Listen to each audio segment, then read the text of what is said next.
Yeah. Please tell me that I can't, that I won't, that I fail, that I'll never make it out, yeah.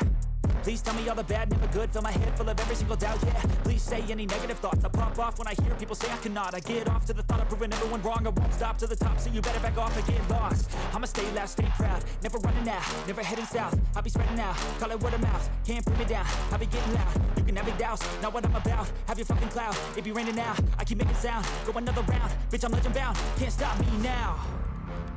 You don't wanna fuck with me, a slow burn like a disease. What is going on, everyone? And in this video, I'll be giving you my UFC 280 main card predictions for the upcoming event taking place this Saturday in Abu Dhabi. Oliveira versus Makhachev, October 22nd, 2022. And I feel like everyone's just hoping that everything stays together, that Oliveira doesn't miss weight, that no one misses weight, and that we get to see the lightweight division finally get that balance, and then even maybe the co-main event, see if Dillashaw can win back a title that he never truly lost. Sean O'Malley, can he shock the world, take out Petr Yan?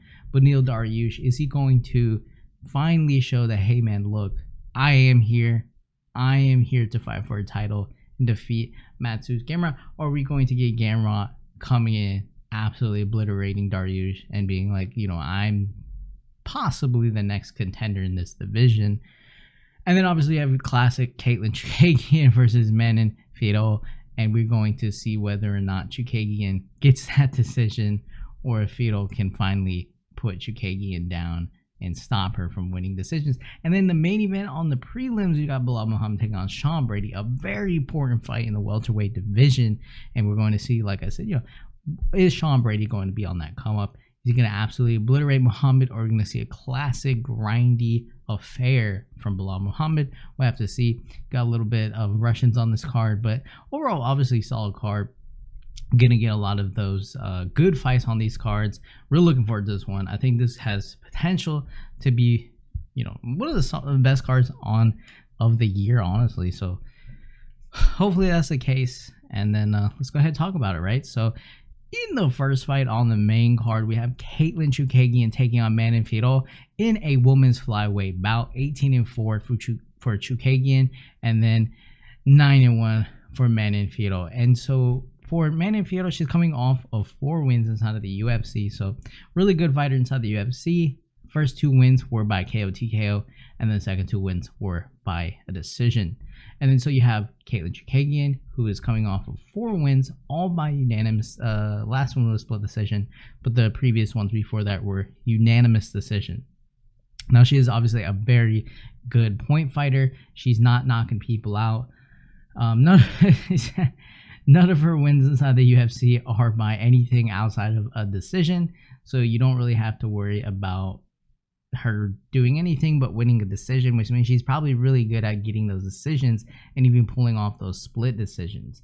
Now, when she has lost, she gets finished outside of the Jessica I fight, which she lost via split decision, and then Liz Carmouche. But the previous 2 fights against Andrade and Valentina Shevchenko, obviously top level competition in that division, she got absolutely crushed.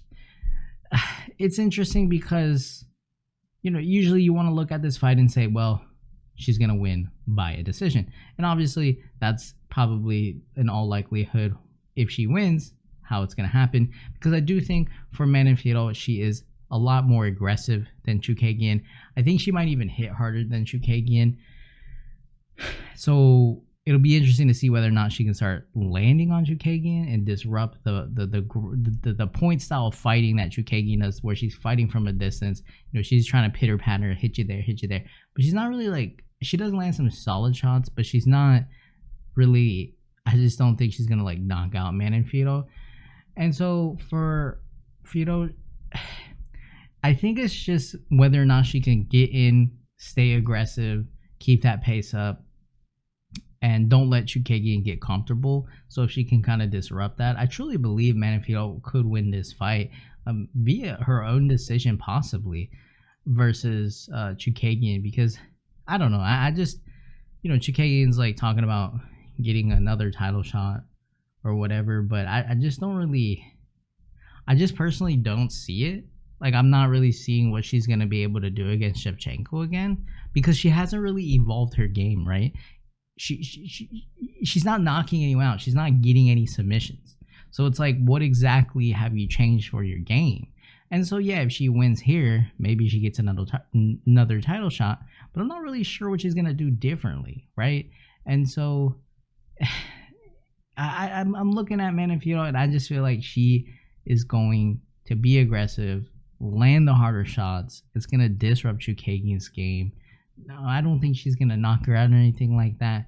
But I do think she has the chance to kind of throw this whole decision thing off and then get her own decision. Now, obviously, Chookagian is going to be going to the body with body kicks. Pretty good left straight. But, you know, she's dancing around a lot. It's not, you know, pitter patter. It's not like she's dropping bombs, knocking people. So, yeah. I'm going to go Manon Fiorot on this one to defeat Katlyn Chookagian. I'll take her to win by a decision. And then we move on into the second fight on the main card, and we have Beneil Dariush taking on Mateusz Gamrot, 21-4-1 against Gamrot, 21-1 in 1 no contest, a lightweight bout. Now, I think this is one of those fights where you got one guy who always is, I just think, overlooked. Yeah, Beneil Dariush is just constantly overlooked, and it's not really like, it is kind of his fault just because you don't really hear of Beneil Dariush until he's fighting. You don't really hear him in anything. He doesn't really say anything negative about anyone. He's kind of just shows up, and then I mean, this dude is what, 1, 2, 3, 4, 5, 6, 7 fight win streak, and it's like, oh shit, that's crazy, right? Like, he's finished some of these guys spinning back fists, but like, no one really talks about Dariush because it's just, he doesn't have that vibe to him as a guy where he's doing saying all the right things and putting himself out there to get exposure. He's just kind of just in the background, oddly enough. And then he comes in, and then he obviously wins this fight. So his last loss was against Alexander Hernandez, which I think honestly he just got caught, got put out in that fight because obviously Hernandez didn't really have too much success against top level competition after that. Before that, he lost a majority decision or draw to Evan Dunham, lost to Edson Barbosa, flying knee to the dome. Everyone remembers that one. And then before that, you know, he had some good wins. He's been in the lightweight. He's been in the UFC since 2014, so obviously he's been around for a long time. In his last fight, he defeated Tony Ferguson. So it's been a little bit more than a year since he's fought. He defeated Tony Ferguson pretty dominantly. Literally, like, almost snapped his. I mean, he basically did snap his like arm off. Pretty dominantly won that fight with the grappling. Really wasn't too much to the striking in that one. Unanimous decision. Defeated Diego Fiera by split decision. Spinning back fist Scott Holtzman. Took out Drakkar Klose in a wild back and forth, but he was able to get that one. He defeated Frank Camacho, who obviously has had some issues with getting taken down, and then he submitted him. Defeated Drew Dober by armbar, and Thiago Moises by unanimous decision. So yeah, I mean, he's not fighting, I wouldn't say, like, outside of Tony Ferguson maybe, and maybe Drakkar Klose back then, he's not fighting like top 3 guys or top 5 guys. So that can be a little bit concerning to me, even though he is on a 7-fight win streak. But he's definitely dangerous when he gets into the floor, man. He's like a strong grappler. Like, he's one of these old school guys who'll take you down, and he'll just lock in some shit on you and put you to sleep. And so it's really not where you would want to be. And on the feet, you know, he throws some pretty good body kicks, pretty good power in his hands as well. Sometimes his defense, I think, goes out the window, which that could be a concern here because Gamrot can obviously hit hard on the feet, and you don't want to be getting slapped up by that guy. And at the same time, we don't know whether or not Gamrot's going to be getting the takedowns, or maybe Gamrot's not getting taken down at all, right? And so he's able to keep the fight standing, puts the pressure on Dariush, finds the right hand, boom, takes him out. But we don't know. For Gamrot, he's coming off that unanimous decision victory against Chookagian, landing 6 takedowns in that fight. You know, it was a pretty good fight. I think Chookagian, you know, he definitely held his own in that fight. I think it was a really, outside of the grappling, I think it was a pretty close fight. So that was a good one for him to get. And obviously he went all 5 rounds. So his cardio's there. He's pretty good. And he's one of these guys who's going to constantly go for the takedowns if he can land them, obviously. what it was a 6 of 21 takedowns. So he got 6 takedowns and attempted 21 in his last fight. Against Diego Ferreira, he was able to get, what is that, 4, attempted 7 takedowns, got 4, and he was able to knee him in the head, take him out there. He submitted Jeremy Stephens in a matter of a very quick amount of time when you think about it. Because, I mean, there was only one significant strike landed, and it was by Gamrot. So that was a pretty good win for him. And then he defeated Scott Holtzman by KO TKO. So both guys have a little bit of things in common. They fought similar opponents. It was Scott Holtzman, but Dariush sent him to the Shadow Realm. I guess both guys technically did, but that spinning back fist was just insane. And then Dariush split decision with Diego Ferreira. So obviously the more impressive victory coming by Gamrot against Diego Ferreira. I don't know. I really think that Dariush, if he can get this fight to the ground, could cause some problems for Gamrot. It's just whether or not Gamrot even lets it get there, and then whether or not Gamrot's able to find something on the feet. Because, yeah, I mean, if Gamrot defends a takedown, or if he's even going for his own takedowns and he gets one, it's really going to throw off the game of Dariush. And like I said, Dariush, sometimes his striking can get a little bit crazy in there, and his defense goes to shit. And we saw that against Drakkar Klose. We saw that, obviously, when Alex Hernandez blasted him. But I would say Drakkar Klose, where, he got into a wild exchange in there, and it's like, that might work if it's you landing the harder shot in that moment. But against a guy like Gamrot, he might put you down. But I just think it's really, for me, I think Dariush is heavily disrespected. I think everyone overlooks him, probably due to his own fault, honestly. But but either way, Dariush, I really want to see if he takes him down, what Gamrot's got. Because Dariush is not a dude that you want to be messing with. Like, this dude will latch on an arm bar and take your arm home with him. And I'm not saying Gamrot can't do the same thing, right? Because Gamrot obviously has submissions as well. Quick submissions too. But I don't know. I just feel like Dariush just gets super disrespected, and like, I really want to see if Dariush puts him in a submission, what ends up happening here. But like I said, maybe doesn't get there. Gamrot's super aggressive, lands the right hand on him, puts him to sleep, and then it's all over. Yeah, I don't know. I do think Beneil Dariush, if he gets absolutely crushed here, it's probably going to be a little bit over for Beneil Dariush, and he'll go back to either not really fighting, or he's going to just be the gatekeeper at that point. But if he can break through here and get an impressive victory over Gamrot, it's going to be hard to ignore him. So I'm going to go Beneil Dariush on this one. I'm a little sketched out about the striking, just because I think Dariush can get a little bit weird on the feet sometimes, let his defense go. But I do think Dariush, if he's able to lock up a submission, it's going to be hard for Gamrot to get out of it. So I'm going to go Beneil Dariush on this one. I'm going to take him to win by submission in round number 2. In the third fight on the main card, we have Petr Yan, 16-3, taking on Sean O'Malley, 15-1, in a bantamweight bout for, according to Dana White, the number 1 contender spot in the bantamweight division. And then we'll obviously get to see whether or not they fight Aljamain Sterling or TJ Dillashaw, get that rematch against Sterling with Yan, who knows. But, okay, let's not talk about Petr Yan, because I think no one's questioning whether or not Petr Yan's going to do what he does, show up and be super, overall, just a great fighter. I think we're all interested in seeing what's going to happen with Sean O'Malley. Now, the issue I have with Sean O'Malley is that regardless of what happened against Marlon Vera, whether it was a leg, whatever, whether it was due to Vera kicking him, whatever it is, he lost that fight. And then in his last fight against Pedro Munoz, the eye poke, that's debatable whether or not, whatever. Close fight.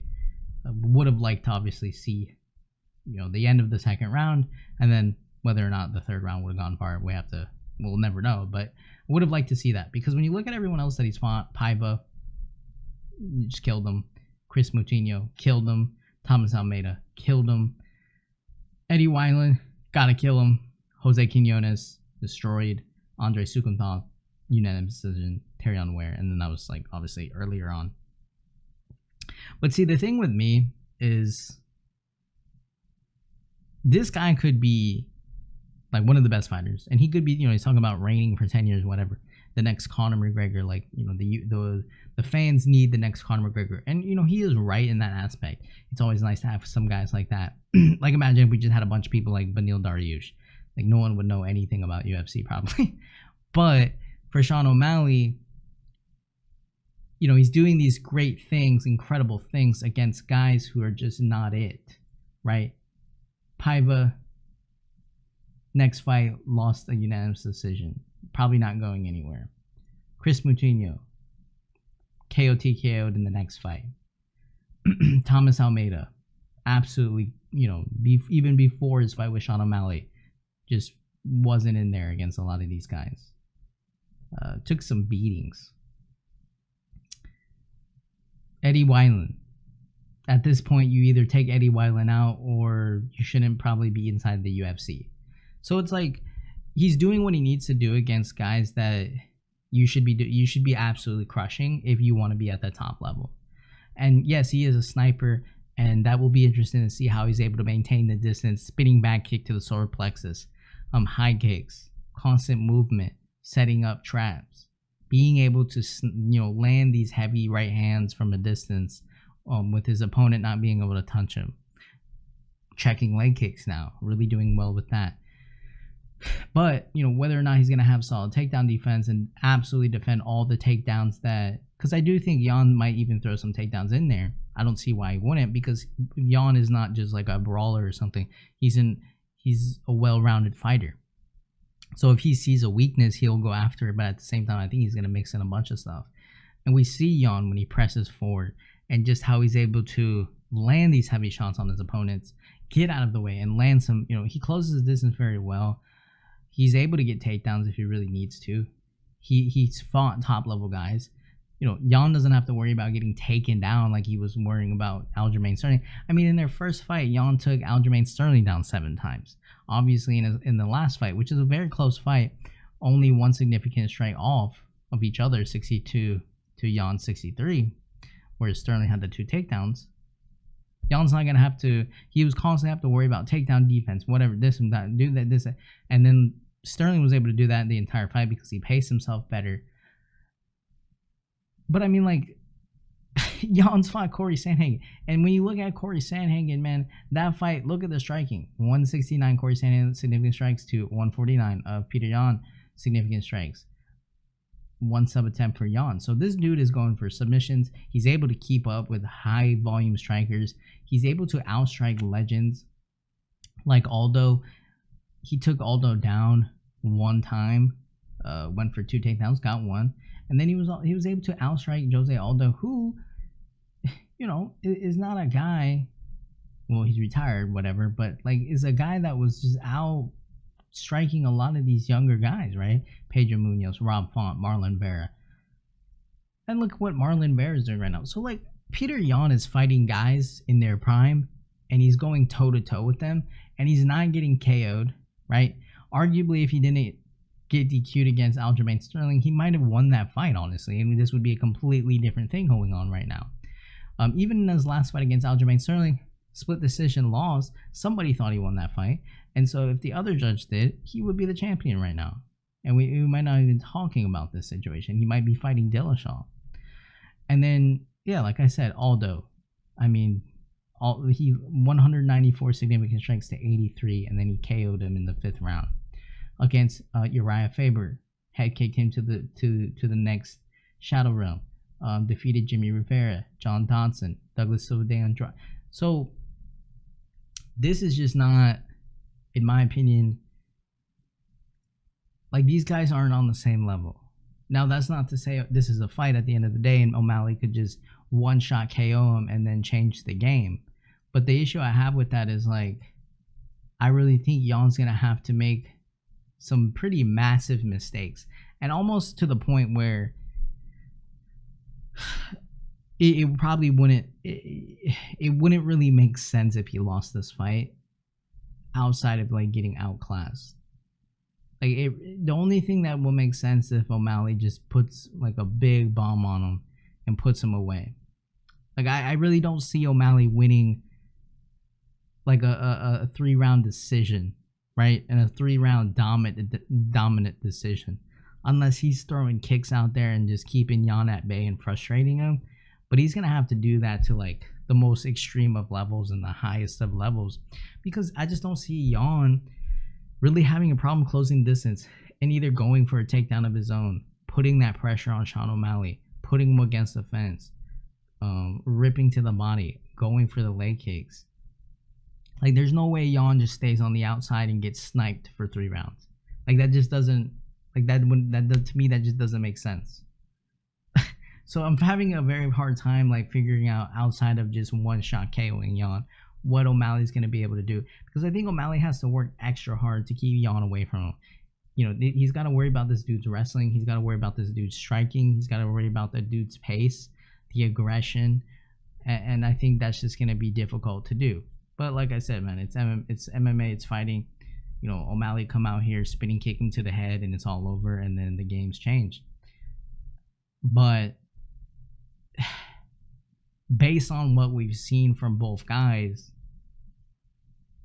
like, Jan should probably win this fight, and he shouldn't just win it by a decision.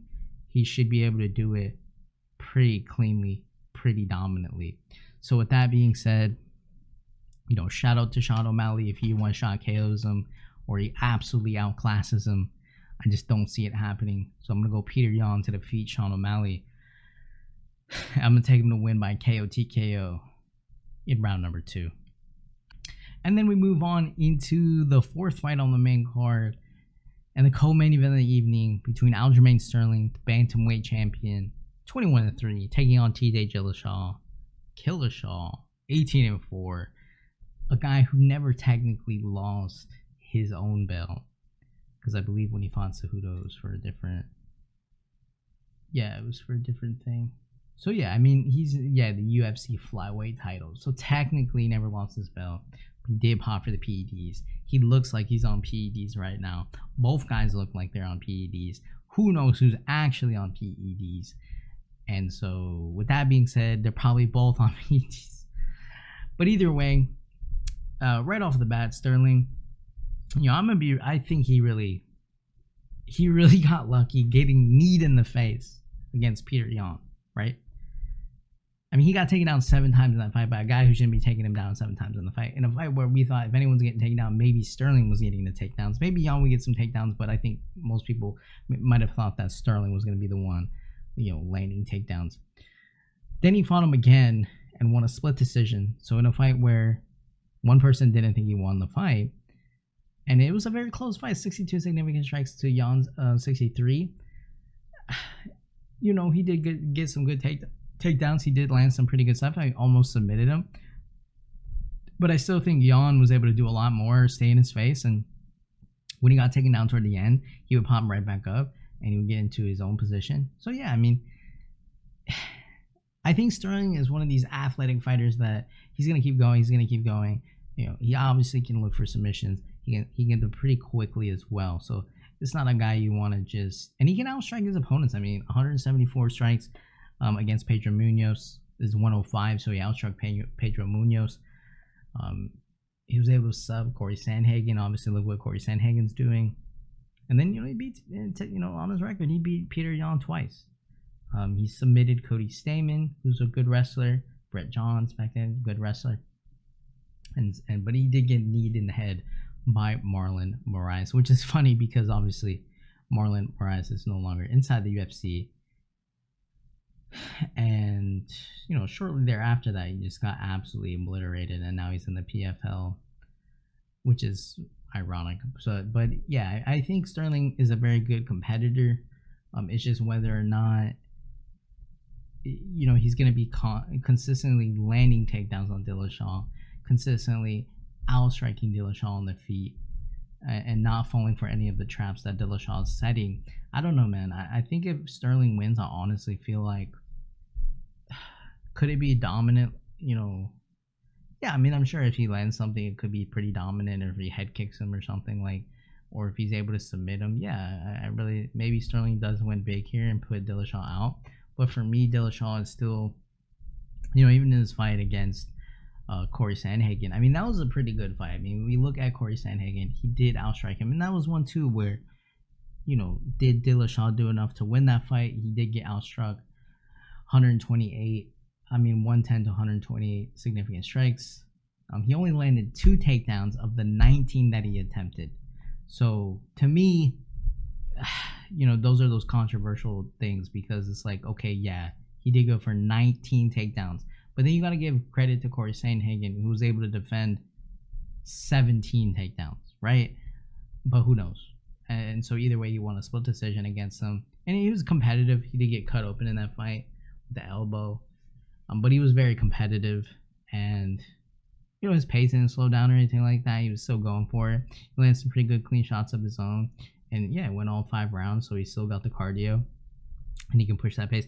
Now, against Henry Cejudo, I don't really think that matters too much anymore, just because it was that flyweight, and at the time Henry Cejudo was on fire.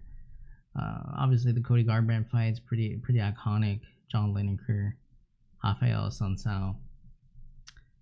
You know, what really put him on the map was the Renan Barão fight, where he shocked the world. Did that, lost to Dominic Cruz via split decision. You know, another one of those where some people thought Dillashaw won that fight. So if you give him that one, he hasn't lost in his division, which, you know, he never technically lost the title, right? So it'll be very interesting to see whether or not Dillashaw can come in here against Aljamain Sterling and really put him away. Because I don't know, Sterling's a tough bastard. Like we saw against Jan, pretty tough. And I don't think if Jan's finishing Sterling, I really don't see Dillashaw finishing him. But Dillashaw is always moving. You know, I think his takedown defense is pretty solid, 86% takedown defense. He can even utilize his own takedowns, although I don't really see that happening, at least early on in this fight. I think Dillashaw is going to want to keep it standing. I think he's going to want to be a lot of movement, set up the kicks, you know, how he ducks, high kick, stays low a lot. Good footwork. Make it hard for Sterling to hit him too, right? If Sterling's trying to load up on some of these shots and Dillashaw's getting out of the way, it can be frustrating, man. This dude's dancing all around. So yeah, I think this is a really competitive fight, albeit, you know, someone gets absolutely crushed, or Sterling is able to do what he did to Corey Sandhagen, where he locked in a submission pretty quickly. I think Dillashaw will have success on the feet. And when it comes to the takedowns, you know, I think Sterling's really going to have to work for those takedowns. Maybe he gets him in an awkward position and submits him. But on the feet, man, I really got to go with Dillashaw here. And, you know, Dillashaw knows what he's getting himself into. He's been here before. We'll see. He technically never lost his title. So if Sterling wins against Dillashaw, he'll obviously be the unified champion, essentially. So I'm going to go with TJ Dillashaw on this one. I don't know. Maybe it's like, maybe people just don't like Sterling because how he is and stuff and the way he's won his previous fights. But really, I think the Jan fight put a bad taste in everyone's mouth. So maybe we're all just biased towards him. It probably is what it is. But either way, I'm going to go TJ Dillashaw to defeat Aljamain Sterling. I'll take it a win by a decision. Let's move on into the main event of the evening, and we have the one that everyone's looking forward to, Charles Oliveira taking on Islam Makhachev. So for this Oliveira Bronx, this is another guy who's constantly underrated. Like, I think he's been underdog in some of these fights where, you know, he's on a 11 fight winning streak. Lost to Paul Felder, got KO'd by him back in 2017, and he had some losses. Defeated Will Brooks, lost to Ricardo Lamas, lost to Anthony Pettis, but somewhere in there he just got better. And I don't know if it's because he was able to utilize his striking a lot more. I think his striking's underrated. I don't think a lot of people think about that. I think when you think of Charles Oliveira, you think about the submission game. And so the one thing here that sketches me out is just whether or not Oliveira, so let's say Oliveira even hurts Makhachev on the feet and falls him to the ground, goes to the submission, whatever. Makhachev reverses it, and then he's on top, smashing him, and the next thing you know, Oliveira's just not in the greatest positions. Move on to the second round. You get Makhachev closing distance a little bit quicker because he didn't want to stand with him. Takes him down. Maybe Oliveira is able to go up for something again, but Makhachev, he's ground and pounding him all over him, and Oliveira is like, shit. Like, I just went for 2 pretty deep submissions, weren't able to get them. What am I supposed to do now? And then that's obviously where you see Makhachev start to break him, and then Oliveira is just in big trouble. So that's a little bit concerning. I remember Makhachev has that. He does definitely has power. Although he's not like known for knocking people out left and right, he's obviously known more for grappling and getting the submission, going for the ground and pound. He did that against Bobby Green, against Dan Hooker, hit him with a submission. Thiago Moises hit him with a submission. Drew Dober hit him with a submission. Davey Ramos, decision. Armin Sarukian, decision. Took him down. Gleison Tebow KO'd him. That was pretty unique though. And then his only loss inside of the UFC, and I think his only loss ever is against Adriano Martins, in which he got clipped. I think it was like a check rack hook, something like that. He got clipped. And he got put down. So I think Oliveira is obviously going to have the better striking on the feet. I think he has those teep kicks. Now whether or not Oliveira is going to be going for those, just because that's going to lead him to getting taken down. He obviously has solid leg kicks, pretty good jab. He's underrated on the feet. I think he can, the way he can generate some pretty good, not only power but speed with his hands, I think throws some of these guys off. I think you're thinking going in here like, I'm gonna go in, I'm gonna rip this dude's head off, he's gonna gas out, and then I'm gonna be all over him. But then they'll, Oliveira will land some of these things like these hooks or something, and it kind of just it rocks them. We saw that against Michael Chandler. We saw that against Justin Gaethje. I think even Dustin Poirier, he gave him his all, and at times it was like, oh shit, here we go, he's dropping him. Dustin Poirier got 1 knocked out. Justin Gaethje got 1 knocked out. So yeah, I think Oliveira is more dangerous than people give him credit for on the feet, and then obviously the ground game is a whole nother thing. But I think the thing about the ground game too is he can land these submissions in like the most awkward positions, against the fence, upside down. Like this dude could be like, oh shit, he's getting crushed, and then the next thing you know, he's pulling off a submission, because that's just how good he is. And so even if Makhachev has him in these positions where it's like, oh shit, here we go, you don't know, because Oliveira could be throwing up something, and Makhachev makes one mistake, and next thing you know, Oliveira's tapping him out with hanging up, he's hanging upside down on the cage or something. Like, you don't know, and that's the thing. And this shit can happen early on, pretty much any time they get into a grappling exchange. So it actually will be interesting to see if Makhachev doesn't take him down initially, like right off the bat. Although I really do think he probably will. I'm just saying that because you never know. But I even think in the embedded or whatever, Makhachev's like, I'm gonna take him down, and I'm gonna show him why or whatever. So yeah, I don't think he really cares that he has good BJJ, because Makhachev is just so, he's so confident in his grappling and his ability to just control you and then look for a submission, or keep doing that thing over and over for 5 rounds if need be, that he doesn't really care that Oliveira has good submissions, because he's like, I'm just gonna shut it down. And then I'm just going to keep grinding you until like you're dead. And then I'll either ground and pound you or get the submission. And that's actually pretty straightforward, man. I mean, like that's actually a pretty good game plan. And when you look at Khabib, that's kind of what his game plan was too. So like it really wouldn't surprise me to see something like that. These guys just are so good at grappling that they don't really care about anything else. Sure, rock me on the feet a little bit, I'll just dive in for a takedown, and then if you rock me again, I'll dive in for another takedown. Like, and I'm gonna get it. I'm not gonna just, going for a half-ass takedown. So yeah, but at the same time, Oliveira is Oliveira, and I mean, I guess he could get absolutely dominated here, but I don't know, man. I think a lot of people thought after the Poirier fight that like, ooh, Justin Gaethje, man, he's gonna come in here. He's going to start landing bombs. He's going to put him down. And then next thing you know, Oliveira's getting the submission. Dustin Poirier, too. I think a lot of people thought, ooh, Poirier's going to come in there, box him up.